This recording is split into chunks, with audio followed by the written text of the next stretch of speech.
It's a tech stack that is proprietary, but also built on third-party service providers. There's a company that you mentioned to me before DFNS. you started recording, DFNS, that is a part of our tech stack. And why do we work with DFNS? Because we realized that one of our limitations was our ability and the speed at which we could offer new tokens or digital assets to our clients, and so when you have a client that says, listen, I've got X amount of Y token, I want to hold this with Zodia Custody because I get it, and you turn around and you say, hey, that's amazing, let's do it, but it's going to take us 4 months to deliver.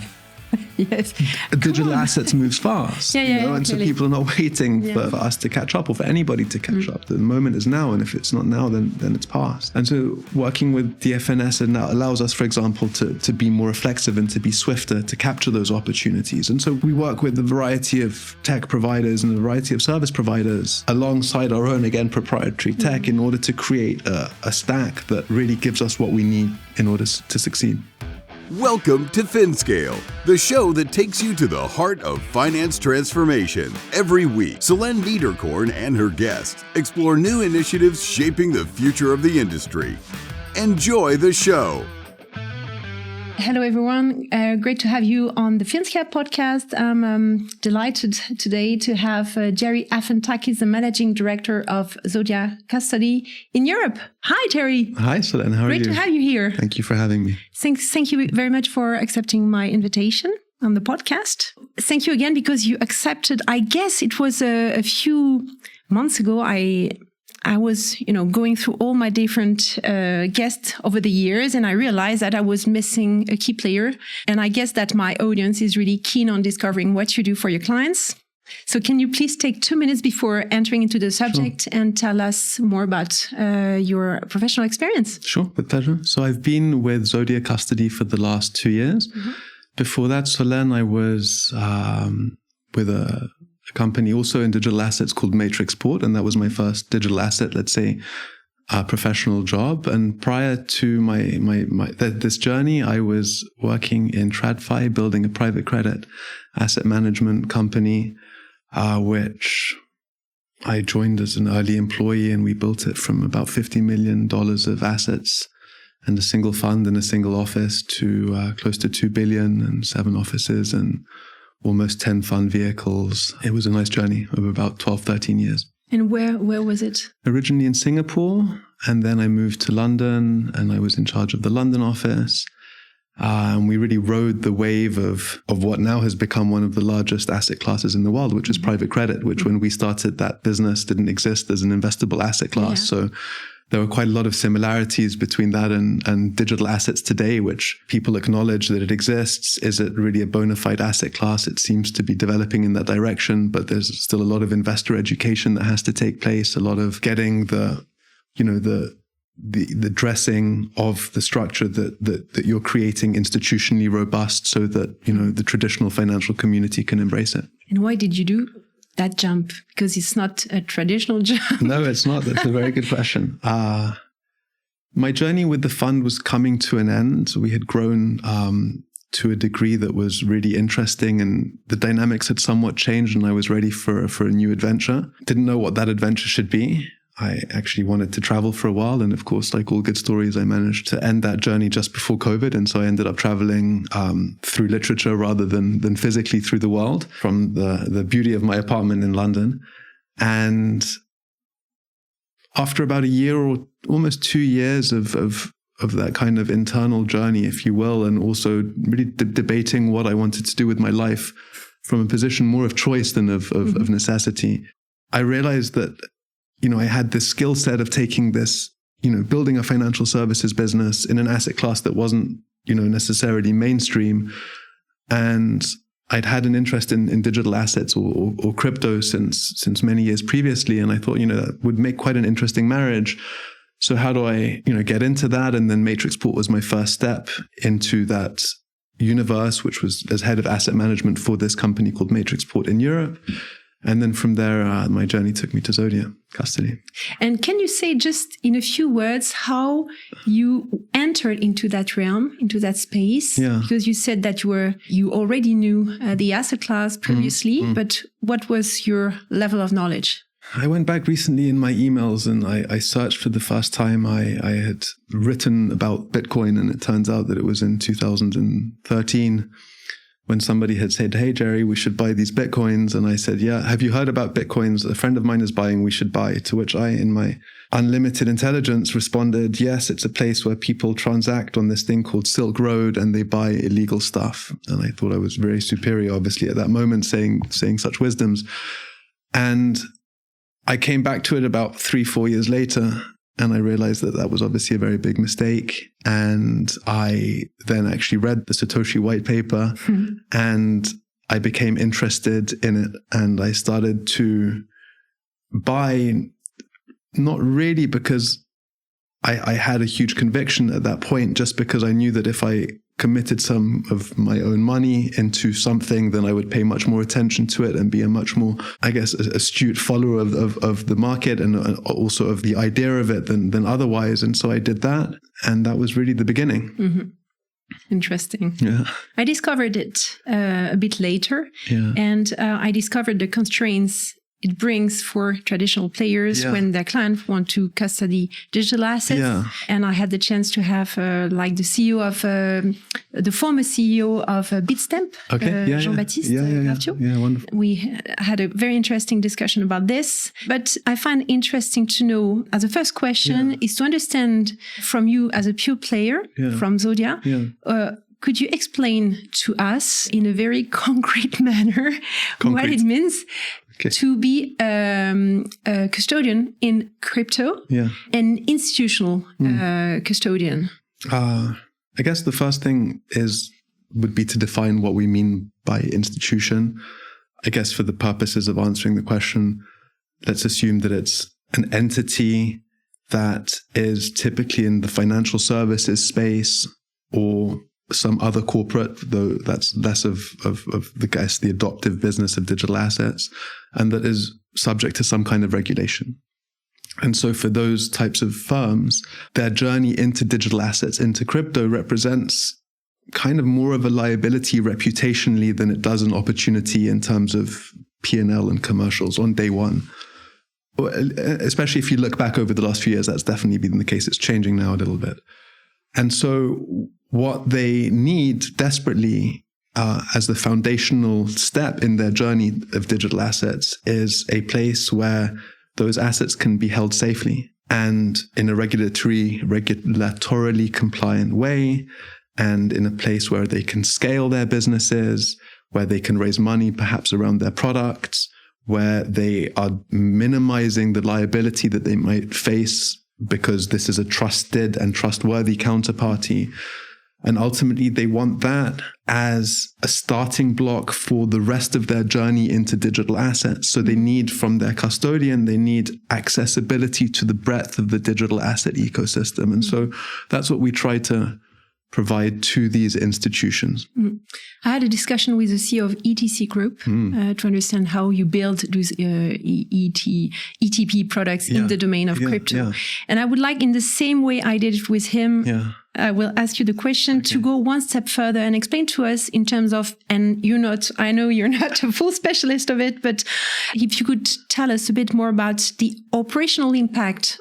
First, the ETC Group are a client of Zodia's, an incredibly successful success story of, a pure play digital asset business that has taken something from TradFi and translated it into, by the way, they're Bitwise now, so they're even bigger than they were when you interviewed. A custodian, in this sense, we have to deal with certain things that are slightly different from traditional markets. In digital assets, it's a 24/7 market. The market doesn't close. So that's already one element. A dimensional change in terms of how you run your business from something that's trading on certain hours and on certain days of the week. There's finality of transaction. You can't make mistakes.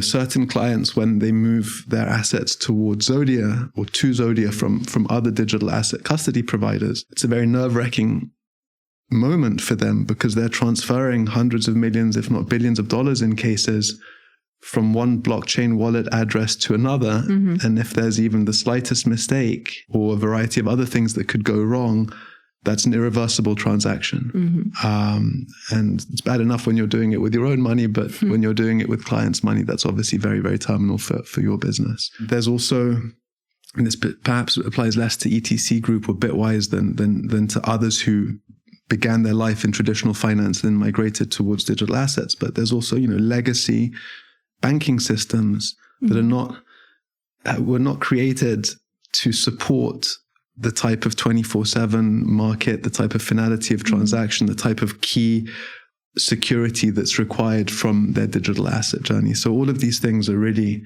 I think, central to the first step. Okay.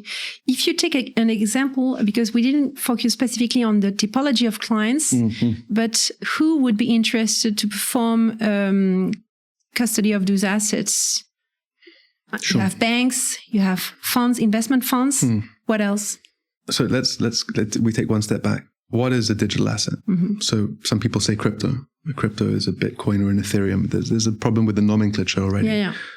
But a digital asset is also a stable coin, a digital representation of fiat currency on chain. It's also a tokenized real world asset that you're hearing a lot about in the market right now, what's a real world asset? It could be a building, it could be a fund unit of an investment fund. So all of these things are digital assets. So who could be interested in that? Well, you have the asset management industry like ETC or other more active managers who ultimately are creating investment products around this asset class, which is digital assets.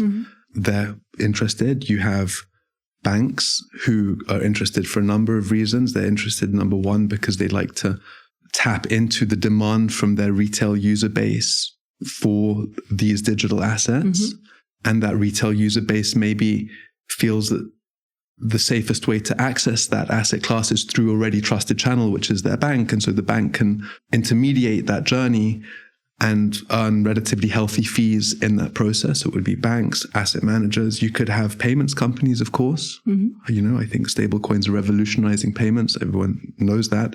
You have maybe trading companies, commodity trading companies, physical commodity trading companies who no one would associate with, crypto adopters, but who are moving trillions of dollars of capital around the world, much more, in fact, than payments companies. I think, if my memory serves me correctly, the total global remittance quantum of 2024, the total money that was remitted across the world was 950 billion.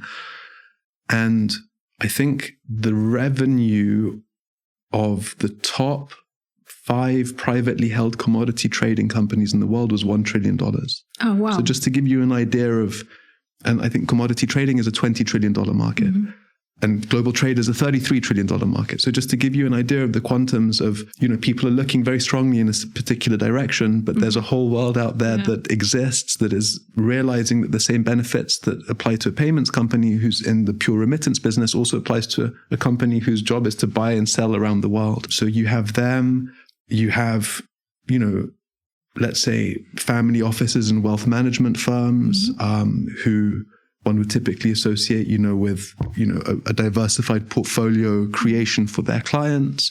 We had, many years where especially, multifamily offices and wealth managers seemed a little bit reluctant to adopt this idea that Bitcoin could be an asset class in and of itself. Seems that now that tide has changed, with what's happening in the US and other kind of more macro dynamics.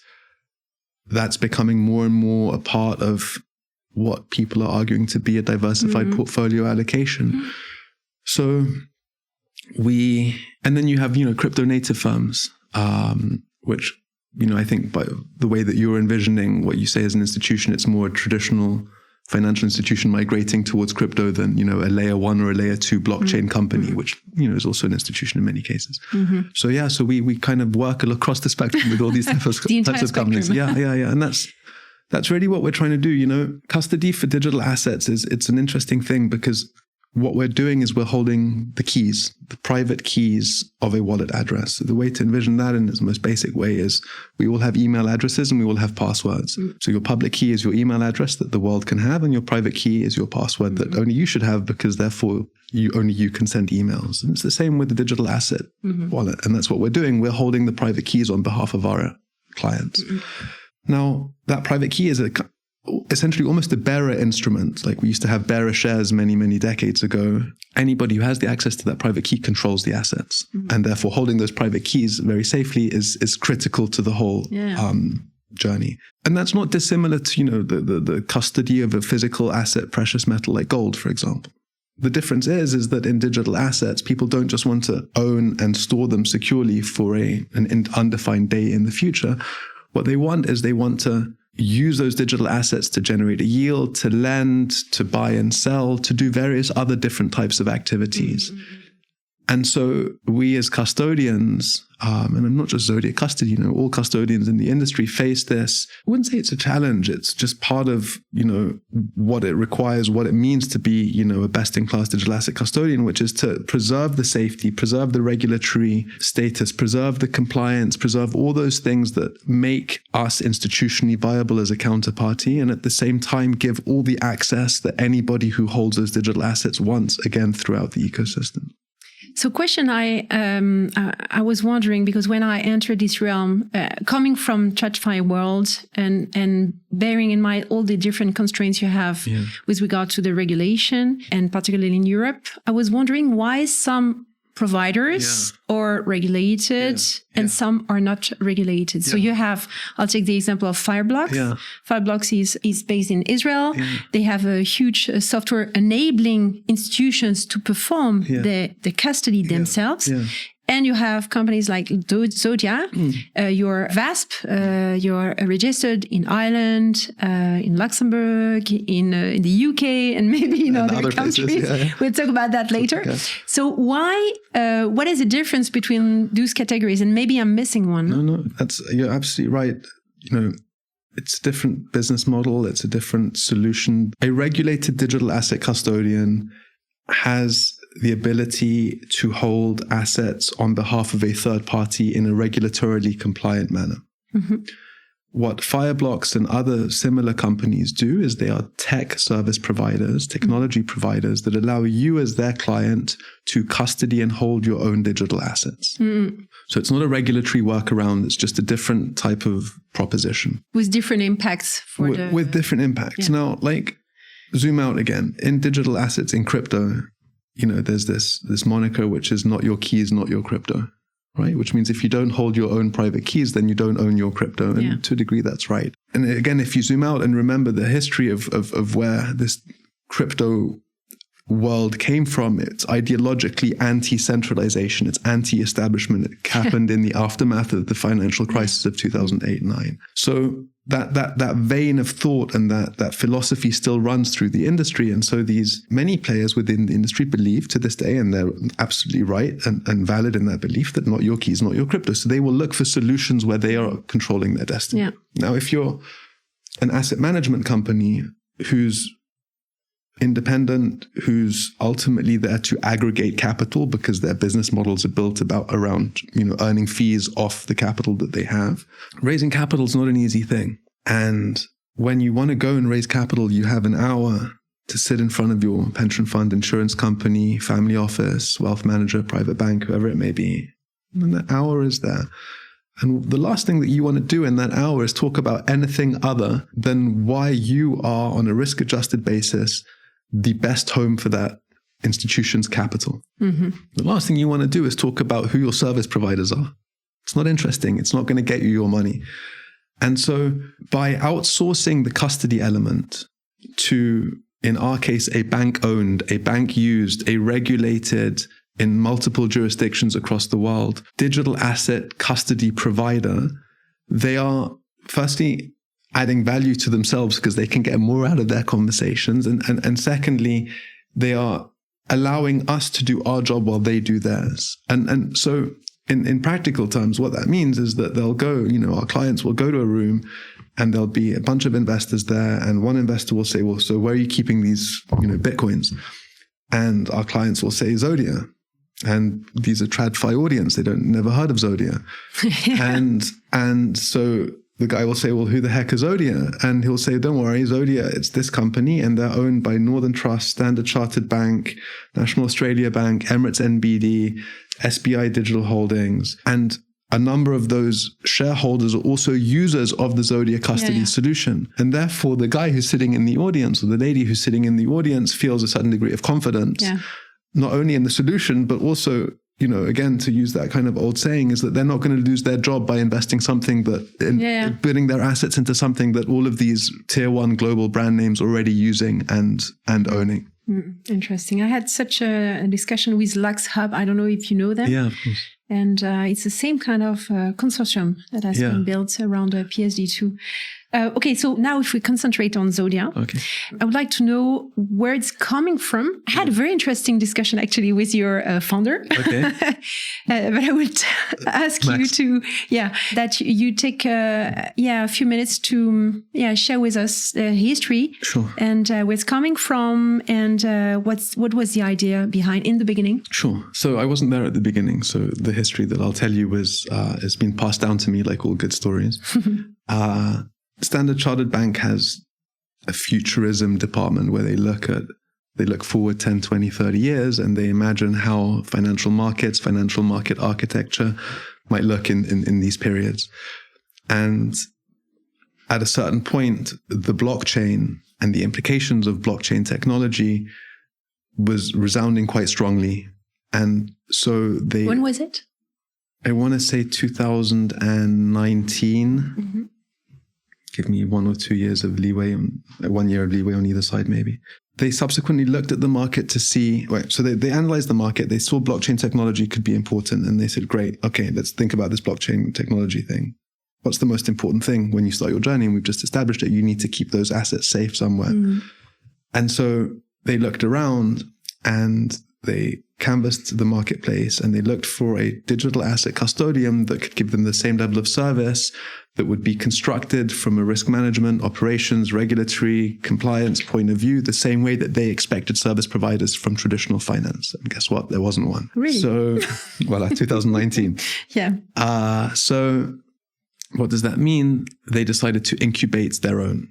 And so that was the original philosophy of Zodia Custody with Max as the founder CEO, that this would be a digital asset custody, pure play player. So no, TradFi, but that would behave, look, operate, and give service and be as secure as a tier one financial institution expects from traditional finance. And it started in Ireland. It started in the UK. In the UK. Started in the UK. And so they built this wonderful product, bank grade, bank owned, holding Bitcoin, Ethereum, XRP, a number of the top 5 or 10 digital asset tokens. And they expected a stampede of clients to be breaking down the door. And it turned out that wasn't the case, because ultimately, like we said before, what a digital asset custodian needs to do is be more than just to be a vault. It needs to provide services and an ecosystem for those people, those clients, to be able to do things. That's kind of been what I and the current CEO, Julian Sawyer, and the team have been working towards for the last few years, which is, how do we make this great value proposition, which is quite unique in the market. There's not that many but multiple bank-owned digital asset custodians. How do we expand the service offering to be best in class, competing against the digital native, unregulated wallet providers or custodians, right? So, because if we feel that if we can marry that bank DNA, that again, gold standard compliance, regulatory, operational risk, infrastructure and architecture that we run our business on, and at the same time offer clients absolutely everything that they can get within, digital asset ecosystem, then that will make for a really potent value proposition, and one that will really make us competitive in the market. And so to go back to your question, since that original idea, then Northern Trust invested, then National Australia Bank invested, SBI Digital Holdings invested. They're one of the largest, they're publicly listed in Japan, one of the largest investors into digital assets globally, asset companies. Emirates NDB Bank, largest bank in From Dubai. everywhere in the world. From everywhere in the world invested. And so, we love that because it validates the business. We have offices and physical presence and regulatory statuses. You touched upon it slightly before, across almost across the world, in Europe, in Dubai. Yeah, UK, which is the headquarters, Luxembourg and Ireland. And we're currently, applying for our MiCA license here in Luxembourg. So this will be the CASP out of which we can cover the whole of Europe, UAE in both Dubai and Abu Dhabi, where we actually recently acquired a custodian that was owned by the Sovereign Wealth Fund of Abu Dhabi. So now they're also on our cap tables. It's becoming, again, interesting. Singapore, Hong Kong, and Australia. So what does that mean? That means that we have a global coverage. That means that we have a substantial following, and we have a brand that's quite, well known and pronounced in the market, and that makes us interesting, again, to come back to your question about client types. You have, digital asset firms are not typically global financial institutions, right? The ETC groups of this world.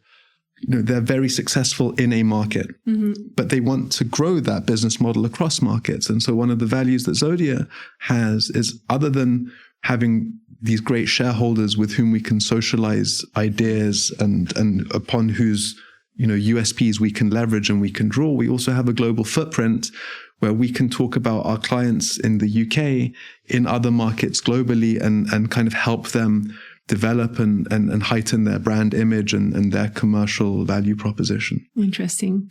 And how was the product built to enable this, except the regulatory aspect, which is, like paperwork, processes, controls, from a pure tech perspective? Oh, wow. Can you give a bit of flavor? The flavor of it. The limits of my knowledge.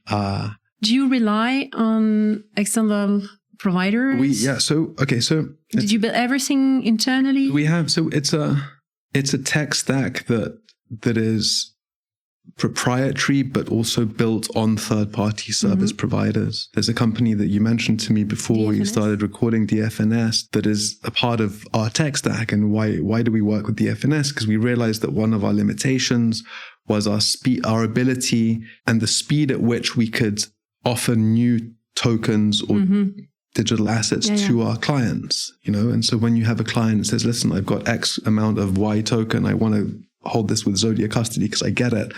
And you turn around and you say, hey, that's amazing, let's do it, but it's going to take us 4 months to deliver. Yes. Digital assets moves fast, and so people are not waiting for us to catch up or for anybody to catch up. The moment is now, and if it's not now, then it's past. And so working with DFNS allows us, for example, to be more reflexive and to be swifter to capture those opportunities. And so we work with a variety of tech providers and a variety of service providers alongside our own, again, proprietary tech in order to create a stack that really gives us what we need in order to succeed. Okay, great. Can you share a bit of, can you share some figures? In terms of business, like the amounts of assets custodied? I can't really share. We have a kind of policy not to talk about how many assets we custody. We're just together. We're just together. Nobody's watching. It's a substantial number. And we hold assets, of course, on behalf of, our bank owners who also use our services to sell to their own clients. The growth has been substantial. It's been really good in the last couple of years. But the vision that we had a few years ago about how to attack the market and how to really best represent our value proposition and bring in business accordingly, we've seen that come to fruition. I can talk about the names who are public. I know that's all you want to hear. You have 6 monks. We have DWS, which is Deutsche Bank Asset Management. Of course, yeah. We have Brevin Howard Digital, which is, the digital asset arm of Brevin Howard, one of the largest hedge funds in the world and certainly in the UK. We have Invesco. We have Emirates NDB who use us. So they have a digital bank called Live Bank that they offer their clients digital asset custody. We have, as you know, ETC Bitwise Group, now Bitwise. We have Hashdex. We have 21 Shares. We have CoinShares. Shares too. Yeah. I didn't know that. Any product-driven business, i.e. an asset manager, will find the Zodia value proposition really compelling and simple. Then we have a lot of, as I said before, layer ones and layer twos. What's a layer one? A layer one is just a native blockchain. So think of, I had Near protocol. Exactly. Well, Near is one. It's one of your clients? It's one layer one. They're not one of our clients. No, I was wondering. But similar. We know all of them, and we're in discussions with all of them, and a very, very significant number are our clients already. And why do they come to us? So the asset manager, we kind of covered what the value proposition is of Zodia for a layer one, like Near, like Ethereum, like Solana, just for the sake of the audience, so they can understand what that kind of bizarre term of layer one means. Or why did they come to us? And again, we zoom out. What's a layer one? A layer one is a native blockchain. There's many native blockchains, and one of the big questions that everybody gets asked is which is the best. It remains to be seen, but what doesn't remain to be seen is how that question will be answered, and the question will be answered demonstrably by how much is built on each blockchain, if that makes sense. Right now, Ethereum has the most amount of builders. Solana has a lot of people building on it too, Near. So all of these layer ones, what they're trying to do is they're trying to build communities of developers to build applications on their blockchains. Yeah. I had one specific episode on Near with Marike, the former CEO of the where Near we went Foundation. into it. Exactly. She just she left like 1 year ago. Well, exactly. And so the way to conceptualize that is that you have the App Store and you have the Google Store. I don't even know what it's called, but these are ecosystems. Imagine them to be layer ones, but imagine there's 20 of them rather than just the 2 that we have on our mobiles. And each of these app stores is trying to build as much as possible within the app store, so that when I or you as a user come to buy a phone, we're going to go to the phone that has the most apps. And so that's kind of the arms race that's happening amongst the layer ones. Everyone positions themselves differently. Everyone has a different value proposition and USP, but ultimately it comes down to how much is being built and what value will be gotten on these layer ones. And so how does that relate to Zodia? It's great to have native Web3 digital asset builders, but what these layer ones also want is like traditional financial institutions to be building their solutions on their blockchain, on their protocol, and thereby validating it. Yeah. And so, we're very strongly perceived, and it turns out, because it's true, to be an intermediary firm that's providing a service of custody with lots of, again, value adds. But one of the unique value adds is that we can help socialize these blockchains within, again, our more traditional financial shareholder base and stakeholder base. Interesting. Coming from this realm, I know that, TradFi is really cautious, risk averse. They don't necessarily understand deeply technology. So how do you make it possible to align with those requirements from TradFi and for all your regulators with the speed of innovation in that, I would say, Web3 ecosystem? Because it's changing. We were talking about that previously, like every week. So how do you make the link between all those constraints? I think it's a really good question. And I would kind of see it differently, Solène. Like, for me, there's a complementarity to it. There's the technology and the technological revolution that's happening on the blockchain. And then there's, this huge ocean of traditional financial markets and institutions. And what you're seeing is these TradFi institutions, issue fixed income securities on the blockchain, experiment and actually do instant settlement built on blockchain for transactions. And what that basically is them validating this DeFi world that's been built over the last 15 years.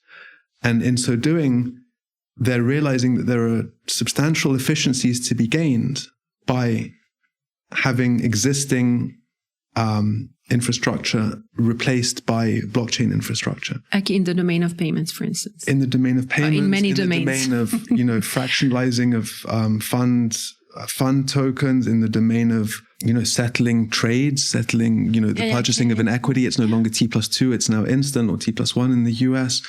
And so they're embarking on that, and they're realizing these efficiencies. And that gives the DeFi digital asset native community irrevocable validation that what they've built is being adopted by what used to be the enemy, but now they're seeing that actually this symbiosis is actually really powerful. And that'll encourage the DeFi and the digital asset natives to build and build stronger and more and faster. So they'll continue full speed ahead. In the meantime, the traditional financial institutions will test things. It'll be slower, but they're the gatekeepers to the clients. They're the gatekeepers to the liquidity. And ultimately what will happen is that, and we've actually seen it today, this morning, NASDAQ petitioned, I think with the SEC, to be able to tokenize every equity listed on NASDAQ. That's a seminal step. Yeah. And they're not doing it because they want to please the crypto community. They're doing it because there are demonstrable and like undeniable efficiencies in having these tokenized equity instruments. Again, 24/7, 365 trading, instant settlement, reduction of operating costs is a whole universe.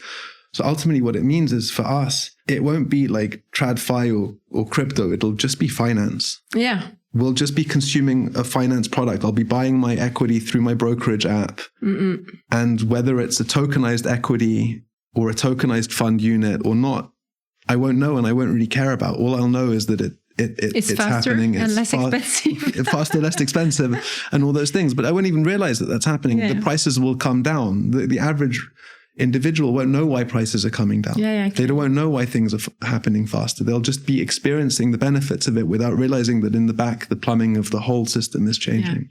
Yeah, but it means that the entire industry, what's behind, will be, in my opinion, swiped away and replaced by all those technologies. Yeah. Oh, I wish I could see the future better. Some layers will disappear. For sure. Yeah. Undoubtedly. It will take time. It'll not happen in, one like this. It'll be small pockets of efficiencies that will start to come forward. But over time, I think, it's kind of a restructuring of the system.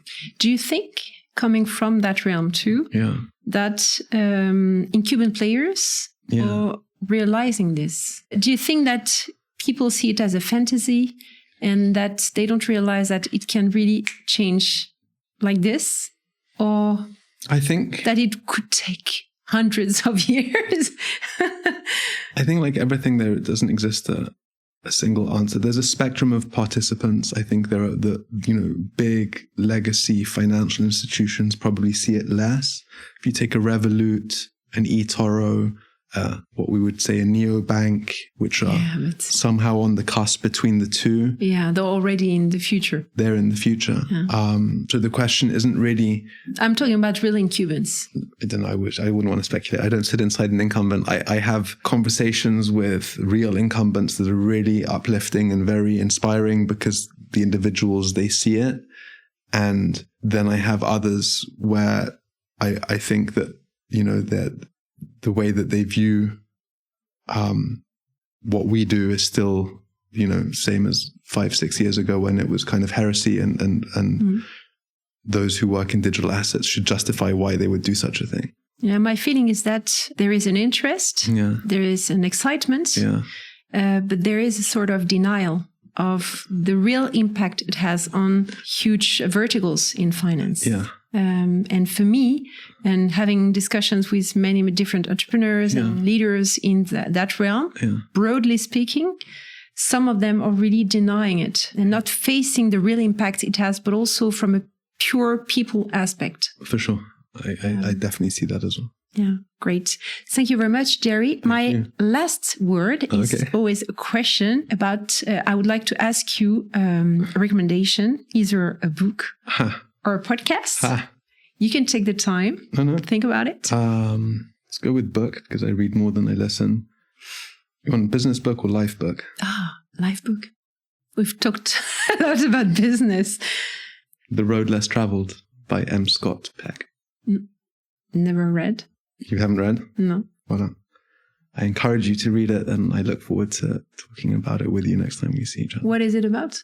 It's about life. It's about how to think about the journey of life. It's how to reconcile the realities of life with the dreams that one had, from achieving things, in job, to love, to marriage, to raising children, to all of the really important elements and aspects of life that affect every single human being in the world, but that are really never taught to you, and you have to learn on your own. And he has a very beautiful way of explaining the human experience in such a way that's very relatable and very inspiring. So I have to invite you on my second podcast, From Within the Soul of Business. Let's see how popular this one is first. If we get 0 views, then maybe you won't be. Okay, thank you very much, Gerry. It was very insightful, very interesting, and thank you for being very clear in all your explanations. Thank you for having me. It was a pleasure. Bye. Merci. Thank you for listening to Finscale. Don't hesitate to subscribe to the newsletter on Substack to stay up to date with the latest innovations. You can also find the podcast in audio format on all listening platforms and in video format on YouTube. See you soon with Solène Niederkorn.